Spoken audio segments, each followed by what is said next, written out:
Hello and welcome to Birkdale, to the Birkdale Station Master's house next door to Birkdale Station.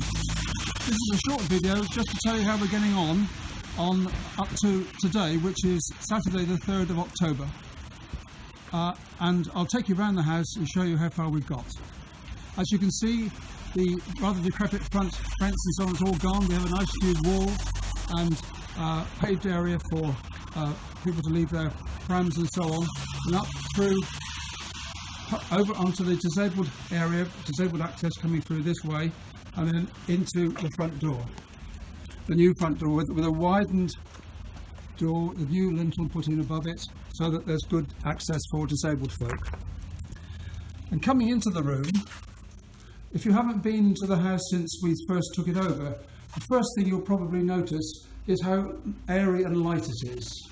And that's because, of course, we've removed the whole wall and opened up the whole area, making an archway right through, as you can see here, and creating an extensive area for books, as extensive as we can make given the size of the building.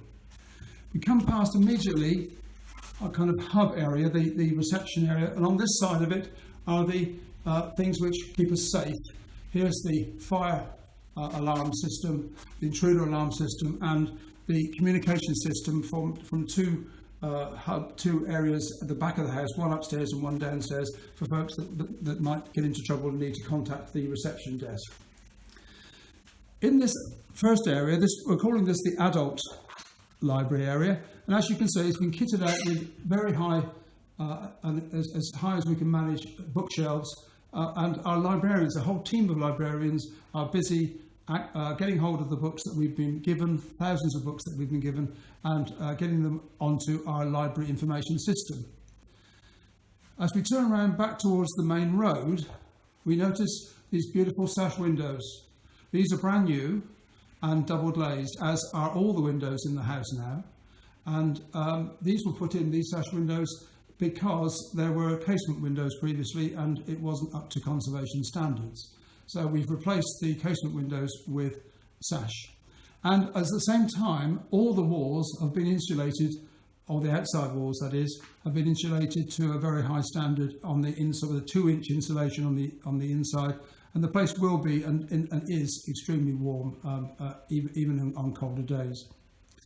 So, coming on round through, let's have a look and see what we come to here. This little area here will be, I think, a nice area for people popping in to do things on computers. We'll see that there's more facility upstairs, but this is just somebody nipping in to see something that they want to find out, perhaps do the homework or to do some work on the internet. Which brings us through the archway into the children's library. As we go into the archway, you'll notice this box arrangement here, and this is what's called a fire curtain, and that was something which will drop down should there be a fire alarm. It will drop down to keep the two rooms separate and prevent the escape of smoke from one room to another. As you can see, our librarians are busy starting to put the books into some sort of order and sorting them out. We have thousands of books to do, and they're going to be taking, as you could think, at least another 6 weeks or more to actually get through the supplies that we have, and more are offered to us as well. As we walk towards the back, this wall here actually is a new wall, and it's to allow us to have a space beyond for the lift.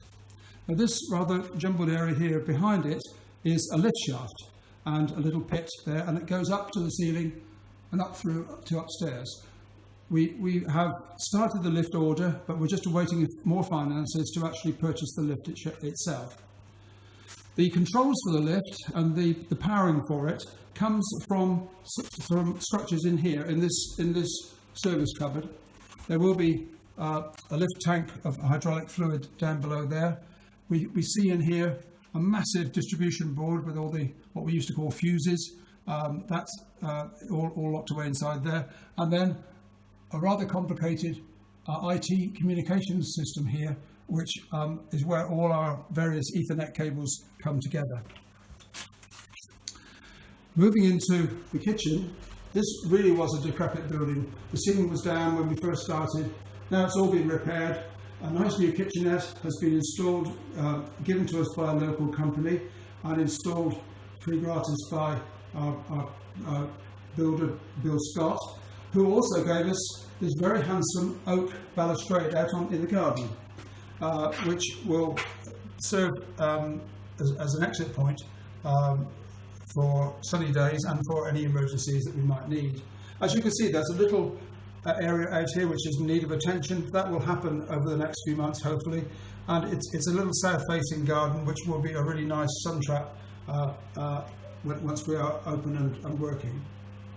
So that's the back area, and then we come to this door here, which is our disabled toilet.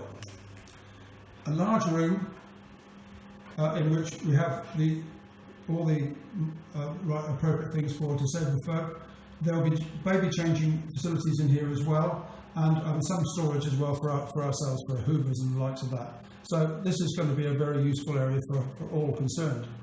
The water for the toilets and the taps and so on was only put in last week, so we are now fully operational in terms of all the facilities we need for that. Coming back through past the lift and into the children's area again, children's library, through a fire door and up the steep stairs. As you'll see, there they are, quite steep, but not quite so difficult to get up as they were before, now that they've been carpeted.